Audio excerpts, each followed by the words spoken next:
Welcome to another edition of the Hutchinson Report podcast. Here we go again. Race is back on the table again. Look at the headline. Biden, that's President Joe Biden, refers to Maryland's first black governor by a racially charged term during the remarks on the economy. Here's the scene.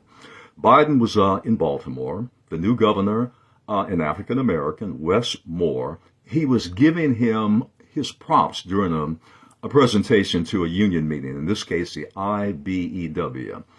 Biden referred to him as that boy really has something.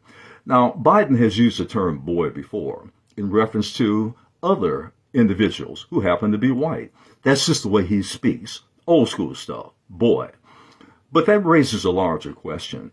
Has racial correctness gone too far? Now, Biden was raked over the coals saying it's racially charged, inflammatory. African Americans, a whole history being called boy. They might be 99 years old and a white kid may be 12 and calling him boy.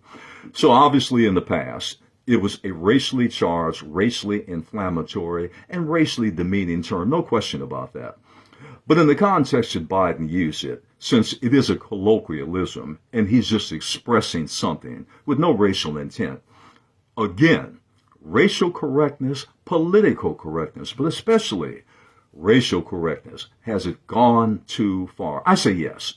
Biden meant by no stretch of the imagination anything racial. There was no racial intent there about that, just an expression. And we've seen that time and time again.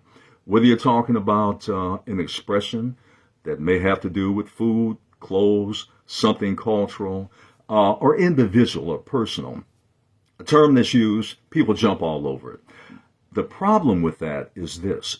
When something of major import, of major racial import, that needs to be stressed, that needs to be jumped on, that needs to be called out, sometimes that flies under the radar scope.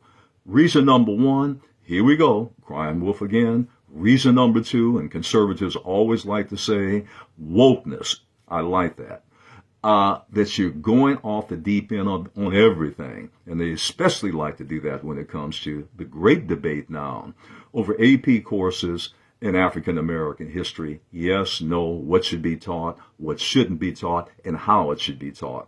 So it's a charged area. It's an ongoing debate about racial correctness and political correctness used by conservatives and the right for their reasons, basically to put it down, to say, here you go again, shouting race, claiming racism for everything. The problem with that is sometimes they're right for the wrong reasons. We have to be very careful when we go after someone and charge them with a racially motivated, in this case, I think to be more correct, use of a term, use of a phrase, an intent that may be racially derogatory. That was certainly not the case with Joe Biden. Boy, in the context he used it, was not racially charged. We need to be careful about that. Racism and race is something that is certainly always we must be mindful of and must not overuse. Never, ever give your enemies, never give them any ammunition to use against you. Thanks again for listening to another edition of the Hutchinson Report podcast.